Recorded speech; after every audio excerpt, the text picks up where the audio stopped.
ایک بار نبی معظم صلی اللہ علیہ وسلم کی بارگاہ میں درود پاک اللہم صلی علی سیدنا شفیعنا حبیبنا مولانا محمد مبارک وسلم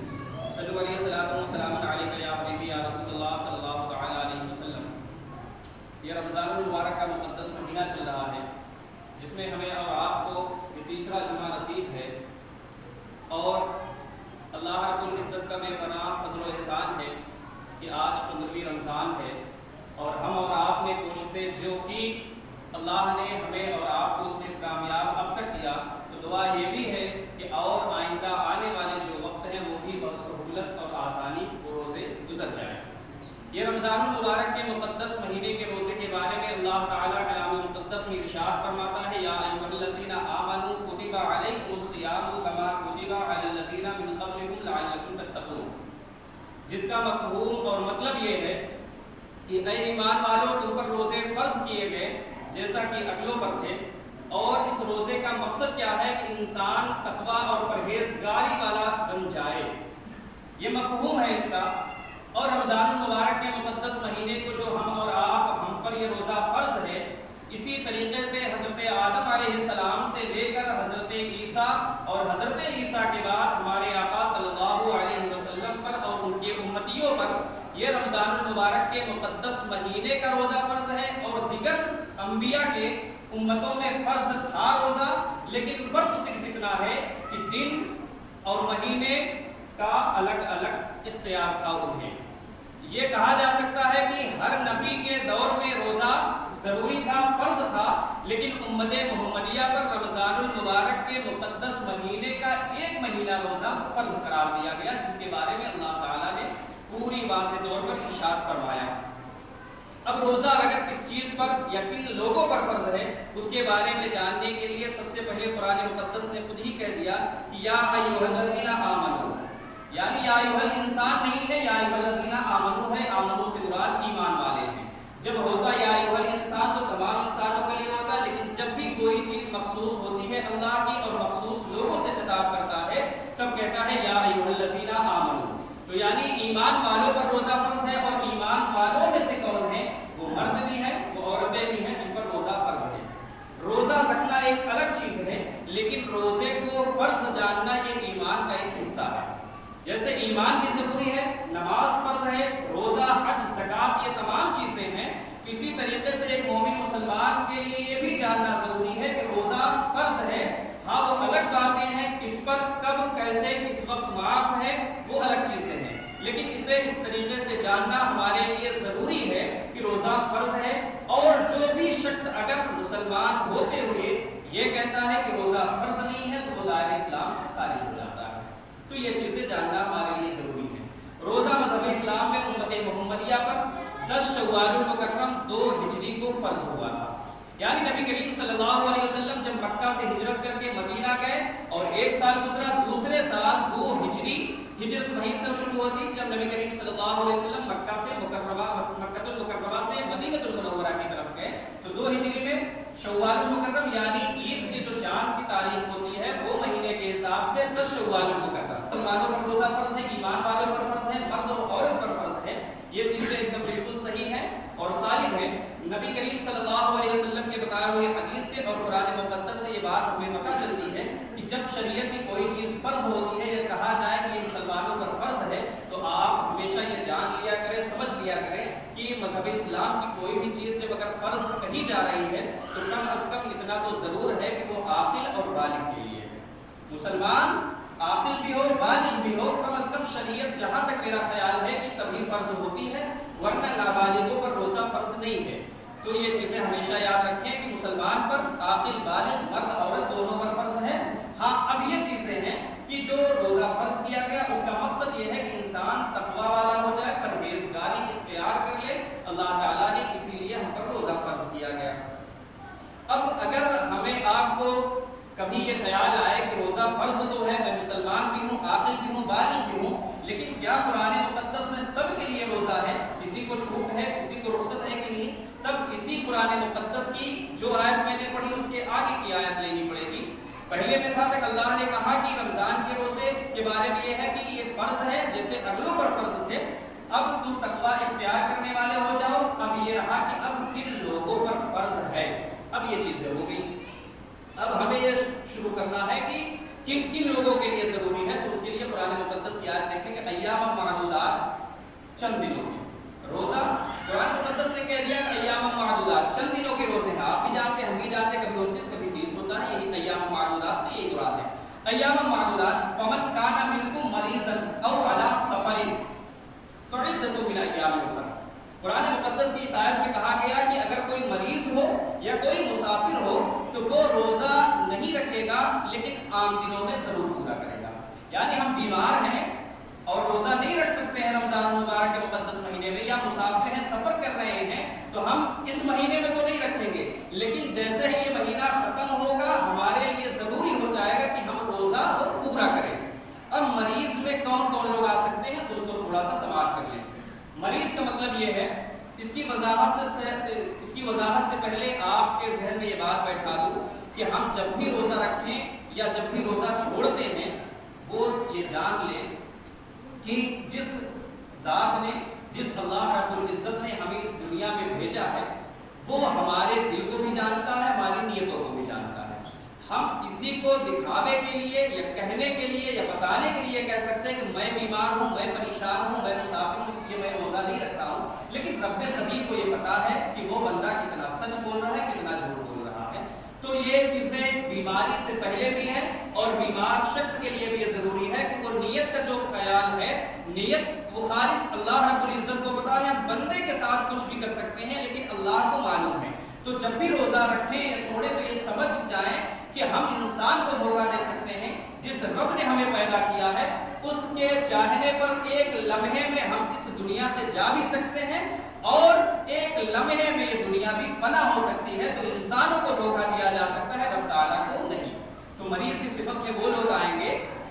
اس میں یہ خیال کیا جائے کہ اگر بیماری اتنی شدید ہے کہ روزہ رکھے گا تو اسے نقصان ہوگا، لیکن یہ روزہ نقصان کون بتائے گا؟ ظاہر سی بات ہے کوئی عام انسان نہیں، کوئی طبیب ہو، کوئی ماہر ڈاکٹر ہو، اور اس کے ساتھ ساتھ شریعت میں یہ قید کی گئی کہ تقویٰ والا ہو، تقوی والا طبیب ہو، تقوی والا ڈاکٹر ہو، تب اصلاح کرے، تب بتائے کہ ہاں تم اگر اب روزہ رکھو گے تو بیماری شدید ہو جائے گی، تم روزہ چھوڑ سکتے ہو، تب چھوڑنا ہے. اس میں ظن غالب نہیں، جیسے کہتے ہیں ان بعد الظن، بعد ظن، خیال سے نہیں روزہ چھوڑ سکتے ہیں. صرف اندیشہ ہے کہ روزہ اگر پکڑوں گا، روزہ رکھوں گا تو شاید ہے کہ بیماری پڑ جائے، تو شاید نہیں. یقین کامل ہو، یقین بھی نہیں، یقین کامل یعنی اتنا یقین ہے کہ روزہ اگر رکھ لوں گا تو میری طبیعت خراب ہونی لازم ہے، تب جا کر وہ روزہ چھوڑ سکتا ہے. صرف خیال ہو کہ اگر روزہ رکھوں گا تو ہو سکتا ہے کمزوری ہو جائے، ہو سکتا ہے بی پی شوگر، یہ تمام پریشانیاں میرے اوپر غالب آ جائیں، تو خیال سے نہیں. طبیب، ماہر ڈاکٹر، تقویٰ پرہیزگار والا ہوگا، تب کہے گا تو روزہ چھوڑنا ہے. دوسری ایک چیز یہ ہے کہ ہمیں آپ کو ظن غالب نہ ہونا چاہیے، یقین ہونا چاہیے، اور یقین کامل یعنی پورا یقین ہو تب ہمیں روزہ چھوڑنا ہے. اب جب روزہ چھوڑ سکتے ہیں تو اب ان چیزوں میں سے کئی اور لوگ آتے ہیں. یہاں پر شریعت کے باتیں عورتوں کے بھی مسائل اس لیے بتائے جا رہے ہیں کیونکہ آپ میں سے اکثر و بیشتر لوگ عاقل و بالغ بھی ہوا کرتے ہیں، اور کہیں نہ کہیں کسی کے شوہر بھی ہیں، کسی کے بھائی ہیں، کسی کے باپ ہیں. تو کم از کم جو چیزیں وہاں تک نہیں پہنچ پاتی تو اپنے ذہنوں میں اگر بسا کر یہاں سے مسائل لے جائیں گے تو وہاں بھی بتا سکتے ہیں. تو مرد و عورت دونوں اگر بیماری اس حد تک ہے کہ وہ بیمار ہے، کسی نے بتایا، ماہر ڈاکٹر نے بتایا، طبیب نے بتایا، تقویٰ شعار والا ہے کہ پریشانی حد سے زیادہ بڑھ جائے گی تو روزہ چھوڑ سکتے ہیں. لیکن ہمیشہ یاد رکھیے گا کہ رمضان میں چھوڑ سکتے ہیں لیکن اور دنوں میں رکھیں گے. ایسے ہی کوئی شخص مراد مرد سے. اور اب یہ جو مسائل ہیں وہ خاص طور پر عورتوں کے لیے ہیں. عورتوں میں مخصوص طور پر 2 یا 3 طرح کی عورتوں کے لیے رخصت دی گئی ہے. اس میں جیسے ان عورتوں کے لیے خاص طور پر جو ایام منع ہیں، جو روز ان کے ہیں، اللہ رب العزت نے قرآن مقدس میں شریعت نے منع کیے ہیں کہ جن وقتوں میں، جن دنوں میں انہیں روزہ معاف ہے، نماز معاف ہے، تو ان لوگوں کے لیے ہے، ان عورتوں کے لیے جیسے ہم اور آپ آسانی سے کہہ سکتے ہیں جس سے عورت کو پیریڈ آ رہا ہے وہ اس کے لیے روزہ معاف ہے، لیکن صرف ان دنوں کے لیے معاف ہے. عام دنوں میں روزہ رکھنا ہے. ہاں نماز کے بارے میں یہ ہے کہ جو نمازیں اس وقت قضا ہوئی ہیں نہ اس کی قضا ابھی پڑھنی ہے نہ بعد میں پڑھنی ہے. نماز معاف ہے وہ عورتوں کے لیے، جنہیں یہ پریشانی ہو یہ روز اگر ہے ان کے ساتھ، لیکن عام دنوں میں روزہ رکھنا ہے۔ ایسے ہی اردو میں جو نفاس کہتے ہیں یعنی وہ عورت جس نے بچے کو پیدا کیا ہو، ولادت ہوئی ہو، پیدائش ہوئی ہو، اس کے لیے کہتے ہیں کہ روزہ معاف ضرور ہے، اس کی زیادہ سے زیادہ مدت 40 دن ہو سکتی ہے، کم کی کوئی انتہا نہیں ہے۔ پہلی والی کنڈیشن میں کہتے ہیں کم از کم 3 روز، زیادہ سے زیادہ 10 روز کا ہے۔ تو اس بات کا خیال رکھیں کہ اگر ان دونوں عورتوں کے ساتھ یہ مسائل ہو سکتے ہیں متفرق طور پر، تو کہتے ہیں کہ روزہ معاف ہے، لیکن صرف انہی دنوں تک، بعد میں انہیں روزہ رکھنا ہے۔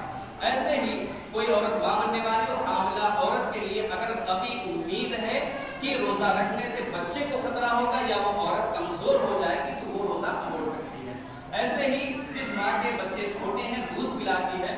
اسے اگر یقین ہے کہ مجھے دودھ پلانے میں پریشانی ہوگی، بچہ میرا کمزور ہو جائے گا یا میں کمزور ہو جاؤں گی، تو وہ بھی روزہ چھوڑ سکتی ہے۔ لیکن سب چیزیں یہی ہیں کہ ان مہینے میں، ان وقتوں میں روزہ چھوڑ سکتے ہیں، بعد میں انہیں روزہ رکھنا ہی رکھنا ہے۔ اور ان سب چیزوں میں یقین کامل ہونا چاہیے جب ہمیں پریشانی ہمارے اوپر غالب آ جائے گی تب، ورنہ صرف خیال سے روزہ نہیں چھوڑ سکتے ہیں، اس چیز کو خیال رکھیں۔ یہ ہے مریض کی صفت میں اتنے لوگ آ سکتے ہیں۔ دوسری چیزیں تھے ایام معدودات، فمن کان منکم مریضا، اب دوسری اس کے آگے تھے او علی سفر فعدۃ من ایام اخر۔ مسافر کون ہے؟ مسافر شریعت میں موٹا موٹی آپ کو بتاتے چلے کم از کم 93 کلومیٹر کی دوری اور 3 دن سے زیادہ مسافت بتائی گئی تھی۔ کچھ پہلے کے دور کے حساب سے 3 دن کے سفر پیدل عموماً کرتا تو زیادہ، تو شریعت کے حساب سے یہ جان کر چلے 93 کلومیٹر کا سفر اگر مجھے اپنے گھر سے کرنا ہے، اور اب وہ چاہے جس چیز سے ہو، 2 پہیا سے ہو، 4 پہیا سے ہو، کسی چیز سے ہو، 93 کلومیٹر کا سفر ہے میرے گھر سے، تو میں روزہ رکھوں یا نہ رکھوں یہ مجھے اختیار ہے۔ لیکن اتنا ضرور ہے کہ جو میں نے سفر شروع کیا گھر سے، اگر صبح طلوع یعنی سورج طلوع ہونے سے صبح صادق سے پہلے میں نے سفر شروع کر دیا تب تو روزہ چھوڑ سکتا ہے۔ اگر کوئی شخص سورج نکلنے کے بعد سفر شروع کرتا ہے تب کہتے ہیں کہ اس دن کا روزہ اسے رکھنا پڑے گا اگرچہ مسافر ہو۔ تو عام ذہن میں یہی سمجھ کے رکھیں، ہمیں اپنے گھر سے جانا ہے، 93 کلومیٹر کی دوری ہے، کسی گاڑی سے کسی پل سے بھی جائیں گے، چاہے 1 گھنٹے میں چاہے 2 گھنٹے میں پہنچ جائے، وہ الگ چیزیں ہیں، لیکن دوری اتنی ہے تو روزہ میں چھوڑ سکتا ہوں، لیکن شرط یہی ہے کہ سورج نکلنے سے پہلے میں نے اپنا گھر چھوڑ دیا تھا تب، اور سورج نکلنے کے بعد چھوڑا ہوں تو مسافر کے زمرے میں نہیں آئے گی، اس چیز کا خیال رکھیں۔ اور اسی کے ساتھ ساتھ جہاں ہم جا رہے ہیں، یہ تو رہی سفر کی بات، اب جہاں ہم جا رہے ہیں وہاں 15 دن سے زائد اگر رکنے کا ارادہ ہے تو پہنچ کر مسافر نہیں رہیں گے، 15 دن سے کم رکنے کا وہاں ارادہ ہے تب تک آپ مسافر رہیں گے، نمازوں میں قصر رہے گی، یہ چیزیں الگ مسائل ہیں۔ لیکن اتنا یاد رکھیں 93 کلومیٹر کا سفر ہے تو میں مسافر رہوں گا چلتے وقت، اور جہاں جا رہا ہوں وہاں میرا ارادہ 15 دن سے کم رکنے کا ہے، تب جا کر کہیں گے، اور اگر زائد کا ہے تب وہاں جا کر ہمارے اوپر بھی روزے ضروری ہیں، یہ چیزیں۔ اور اس چیز کا خیال ہمیشہ رکھیں کہ اگر ہم سفر میں 93 کلومیٹر کا سفر بھی ہے اور سہولتیں بھی ہیں تو افضل طریقہ یہی بتایا کہ روزہ رکھ لیں، روزہ نہ رکھ لیں۔ سہولتیں ہیں آج کے دور میں بہت ساری، تو کوشش یہ کریں مسافر ہے تب بھی روزہ رکھ لیں، اس کو اجر و ثواب بھی ملے گا، ایک فرض جو بعد میں اسے ادا کرنا تھا اس سے بھی بری ہو جائے گا۔ تو بیمار ہو چاہے مسافر ہو وقتی طور پر روزہ چھوڑ سکتا ہے، لیکن جیسے ہی یہ ایام یہ وقت ختم ہوگا اسے روزہ رکھنا بعد میں رمضان المبارک کے ضروری ہو جائیں گے۔ اب چیزیں آتی ہیں، یہ کوئی بیمار تھا، کوئی مسافر تھا، اسے روزہ نہیں رکھا، اب وہ روزہ اپنا بعد میں رکھے گا رمضان المبارک کے مقدس مہینے گزر جانے کے بعد، تو وہ کب رکھ سکتا ہے اور کب نہیں رکھ سکتا ہے؟ تو پورے سال میں صرف 5 دن چھوڑ کر وہ روزے کی قضا چاہے جب رکھے گا۔ عیدین یعنی عید کے دن، بقرہ عید کے دن، یہ 2 دن ہیں، اس کے بعد 11، 12، 13 تاریخ کو سال بھر میں 5 دن رمضان المبارک کے مقدس مہینے کے قضا روزے ہوں یا کوئی اور نفلی روزے ہیں، ان چیزوں سے پرہیز، کیونکہ کتاب میں اسے حرام بتایا گیا۔ تو جب بھی روزہ رکھیں گے رمضان المبارک کے علاوہ تو یہ 5 دن نکال دیں گے، عید کا دن نکالیں گے، بقرہ عید کا دن نکالیں گے، بقرہ عید 10 تاریخ کو ہوتی ہے تو 11، 12، 13 یعنی بقرہ عید کے جو ہے 4 دن کے، عید الفطر کے 1 دن کے، سال بھر میں یہ روزے ہمیں نہیں رکھنے ہیں۔ فعدۃ من ایام اخر سے اب اس کے آگے چلتے ہیں، مسافر اور مریض کی بات ہو گئی۔ اب یہ ہے کہ کوئی شخص اتنا لاغر، اتنا کمزور ہے جسے اردو میں شیخ فانی کہا جاتا ہے، مان کے چلیے 70 75 80 کے اوپر اس کی عمر ہو چکی ہے، اس کے جسم میں اتنی طاقت و قوت نہیں ہے کہ وہ روزہ رکھ سکے، تو اس کے لیے کتاب کیا کہتی ہے، قرآن مقدس کیا کہتا ہے، اور اسے یہ یقین ہے کہ اب اس کی صحت واپس بھی نہیں آئے گی۔ ظاہر سی بات ہے کوئی 85 90 سال کا ہو جائے اور اگر ایک بار کمزوری اس کے اوپر آ جائے تو اللہ اگر مہربانی کرے تو الگ باتیں ہیں، ورنہ دھیرے آہستہ آہستہ اس کی طبیعت اور نیچے ہی جائے گی۔ تو ان کے لیے کیا ہے، فمن کان منکم مریضا او علی سفر فعدۃ من ایام اخر، یہاں تک سفر مسافر کے، اب آگے ہے وعلی الذین یطیقونہ فدیۃ طعام مسکین فمن تطوع خیرا فهو خیر له وان تصوموا خیر لکم ان کنتم تعلمون۔ اب یہ ہے کہ کوئی شخص اتنا ضعیف ہے، چاہے مرد ہو چاہے عورت ہو، اور اسے یقین ہے کہ اب اس کی صحت واپس بھی نہیں آئے گی، تو وہ کیا کرے گا، تو کہتے ہیں فعدۃ من ایام اخر، یہ بعد وہ چیز ہے وعلی الذین یطیقونہ فدیۃ طعام مسکین، یا تو فدیہ دے گا یا مسکین کو کھانا کھلائے گا۔ فدیہ کم از کم اگر آپ کے سہولت کے لیے آپ کو بتانے کے لیے یہ ہے کہ فدیہ اگر ہم دیں گے تو ایک روزے کے بدلے 175 روپے دیں گے، اور مسکین کو اگر کھانا کھلا رہے ہیں، پیسہ نہیں دے رہے ہیں ایک روزے کے بدلے، تو یہ جان لے وہ ان لوگوں کے لیے ہے جو روزہ نہیں رکھ سکتے ہیں اور آئندہ بھی انہیں امید نہیں ہے کہ وہ روزہ رکھ پائیں گے، تب جا کر وہ دیں گے فدیہ یا تو مسکین کو کھانا۔ فدیہ 175 روپے اور مسکین کو کھانا کھلانے کا مطلب یہ ہے مسکین وہ شریعت میں ہے جس کے پاس نہ پہننے کو لباس ہو، نہ کھانے کو کھانا ہو، نہ رہنے کے بہت ساری سہولتوں کے ساتھ گھر ہو اس کے پاس، وہ مسکین کے زمرے میں آتا ہے، تو اسے ہم دے سکتے ہیں۔ فدیہ یہ ہے فدیۃ طعام مسکین فمن تطوع خیرا فهو خیر له، اور اس سے ہم زائد بھی کر سکتے ہیں، یہ چیزیں ہیں کتاب میں۔ اب یہ ہے کوئی ایک شخص ایسا ہے مجبور ہے، لاچار ہے، کمزور بھی ہے، فدیہ دینے کی طاقت بھی نہیں ہے، نہ مسکین کو کھانا کھلا سکتا ہے، بیمار نہیں ہے لیکن ضعیف اتنا ہو چکا ہے کہ اسے امید بھی نہیں کہ آئندہ اس کی صحت واپس آئے گی، تو وہ کیا کرے گا، نہ فدیہ بھی دے سکتا ہے نہ مسکین کو کھانا کھلا سکتا ہے، تو شریعت یہ کہتی ہے پھر اللہ رب العزت کی بارگاہ میں توبہ اور استغفار کرے گا، یعنی اے اللہ میں اتنا کمزور ہوں کہ روزہ نہیں رکھ سکتا، اور آئندہ بھی میری صحت ایسی نہیں ہے کہ میں روزہ رکھوں گا،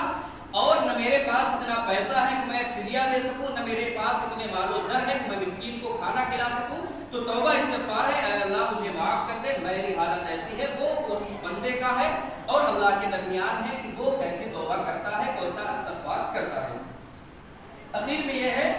کہ فدیہ دے کر اللہ رب العزت کی بارگاہ میں توبہ استغفار وہ کرے گا۔ اگر مان کے چلیے میری طبیعت خراب تھی، مجھے امید تھی کہ میری صحت نہیں صحیح ہوگی، میں نے روزہ نہیں رکھا، میں نے فدیہ دے دیا یا مسکین کو کھانا کھلا دیا، پھر کبھی ایسا ہوا کہ 2-4 مہینے کے بعد میری صحت صحیح ہو گئی،